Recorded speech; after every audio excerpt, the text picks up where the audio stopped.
Real estate fraud is rampant and getting worse every year. It frustrates me so much that I had to roll up my sleeves for this video. Fraudsters are successfully duping title companies using fake ID impersonations and fake documents and more.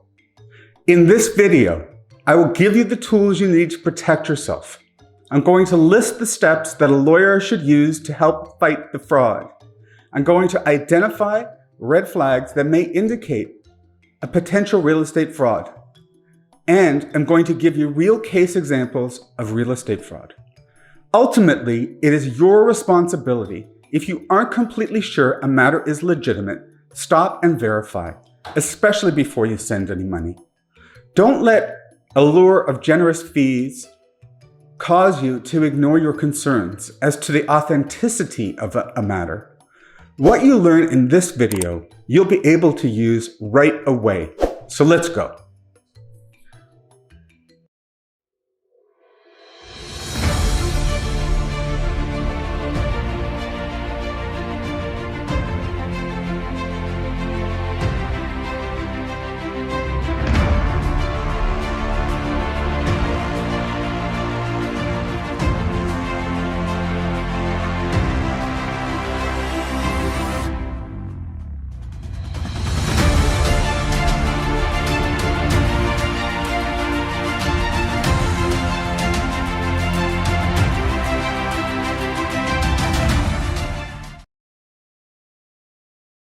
There are many types of real estate-related crimes, and one of the most common is mortgage fraud.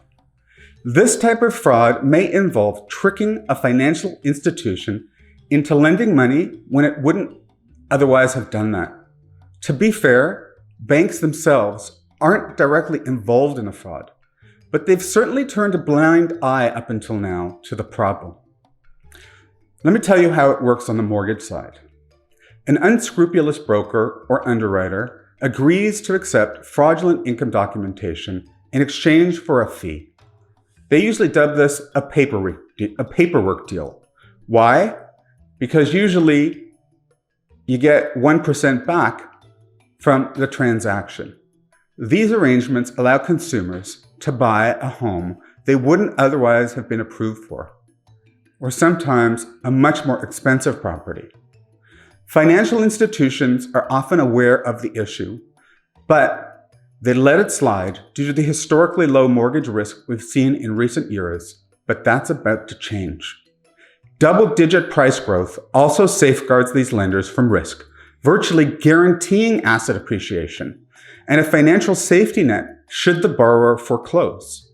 However, with greater geopolitical concerns, such as the coronavirus, real estate liquidity may drop, and prices of the commodity will follow.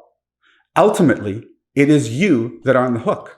All the professionals along the way have been paid and are long gone, leaving you to bear the brunt of the fraud. Just think about that. If somebody ever asks you to apply for a mortgage in exchange for cash or a promise to share in profits from reselling a property, and you don't really know much about it, don't do it.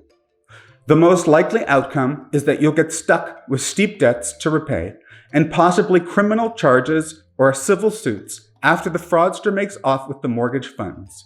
Remember, if something is too good to be true, it probably is. Buyers should always perform the necessary due diligence when they buy a home or apply for financing. Your best defense against fraudsters is common sense. If a deal sounds too good to be true, it probably is. That's why you should. First of all, never sign a document unless you've read it and thoroughly understand it. Never sign blank documents that could later be filled in with fake information. Always use licensed or accredited professionals such as mortgage brokers, home inspectors, or real estate lawyers. Make sure these professionals have insurance and the insurance is up to date. Their insurance is your safety. Always get original copies of any documents you're asked to sign. A real-life case that I worked on was where new immigrants were preyed on by fraudsters. The new immigrants were told they could buy property, specifically a condominium, and that the fraudsters were going to help them get a mortgage. They didn't know they were fraudsters. And that the sellers were part of the community and ironically promoted opportunities for new immigrants, and they wanted to give them a chance of not being taken advantage of by getting to this country. The lawyer on the deal acted on both sides for the buyer and the seller. The buyer would be taken to the bank by the seller to complete the application. English was the buyer's second language, and comprehension was minimal, so the individual just went along with what they were told in their own language. The seller and the lawyer filled out the forms and had the new immigrants execute the documents. The buyer was buying, in fact, a garage spot or a locker in a condominium building that were overvalued. The new immigrants were stuck owning large mortgages secured by parking spots. From my investigation, the two leading fraudsters and the lawyer were charged and convicted of fraud. Real estate frauds often occur in situations where the true owner's identity is stolen for sale or mortgage purposes. Let me tell you how identity fraud is committed. The client uses fake ID or identification to assume the identity of an existing property owner. The client sells or mortgages the property or discharges the mortgage from title, then gets a new mortgage from another lender. The paperwork looks in order. There's no encumbrances on title, but one or more recently discharged mortgages or recent transfers. The client is in a hurry and accommodating. They may discourage even a house inspection or appraisal. The transaction closes, you pay proceeds to the client, who may make a few mortgage payments and then disappears with the funds. The lender sues you for the value of the mortgage. The flip value fraud happens on purchase or refinancing deals. Client says he or she is a real estate agent or in the business of buying and selling property. The client promises high fees, lots of business for quick turnaround on deals. Short turnaround means proper searches aren't conducted. Once the transaction closes, the client flips the property to an accomplice, like an appraiser or a mortgage broker, for a much higher value. The lender issues mortgage on the inflated property value. The client uses the mortgage proceeds to pay the initial purchase price, splits the excess funds with accomplices, and is gone. The client may even make a few mortgage payments and then disappears with the funds. The lender sues you for the excess or the inflated value of the mortgage. Coming up, I'm going to tell you ways that you can protect yourself from real estate fraud.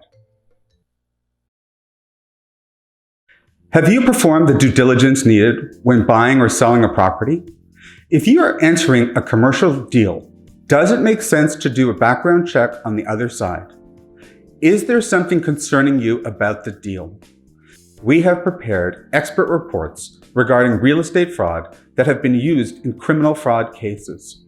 At times, it is not enough to be made financially whole, but justice for being violated is a must. If you suspect that you are a victim of real estate fraud, reach out to us and we will help. And it's not just for personal residents. We do background due diligence and investigations on who you're about to do business with. That's important. It's important to do before you get into bed with anybody. Okay, so now you know the top 3 types of fraud. I need to tell you about the red flags. What I'm going to do is categorize them into 3 sections: the client, the transaction, and the corporation. So let's talk about the client first. If funds are directed to parties with no apparent connection to the borrower or the property, there's a problem. There's a problem you need to look into. If there are last-minute changes in terms of who's the payee and how the funds are being transferred, there may be a problem. If the client doesn't care about the property, the price, the mortgage interest, the legals, brokerage fees, and just wants to get the deal done, you've got to ask yourself why. If the client won't let you talk to a lawyer prior to closing the deal, there's a problem. Why? You always need to speak to a lawyer. The client may only want to communicate with you by email. They don't want to talk to you on the phone. They don't want you to FaceTime you. They don't want to meet you in person. Those are the red flags. Let's talk about the transaction. Repeat activity on a single property or for a single client where a title shows one or more recent transfers, mortgages, or discharges could be a problem. A rental or vacant properties are especially vulnerable. Property listing expired without a sale. Why did that happen? The sale may be unregistered. The transactions are for distant clients who are far away from where the property actually is. Rush deals, often with the promise of more. The client produces small deposits relative to the price. For mortgage transactions, private, less sophisticated lenders may be targeted. The sale is presented as a private agreement. No agent involved or named agent does not know about the transaction. The municipality or utility companies don't know the client's ownership. There's unusual adjustments in favor of the vendor, a large vendor take-back mortgage, use of counter checks versus certified or checks coming from your lawyer. Corporate ID fraud, changing or stealing the identity of corporate property owners, is commonly accomplished with the filing of a notice naming imposter directors and officers. The fraudsters then retain a lawyer to help sell or mortgage the corporation's property. Let's talk about the red flags for the corporation. If a corporation has owned the vacant, disused, or rundown property for a long time without activity on the title or visible use of land, property that is in highly marketable or developing areas, but subject to restricting zoning, environmentally sensitive, or lacking road access, risks are not always evident to private lenders.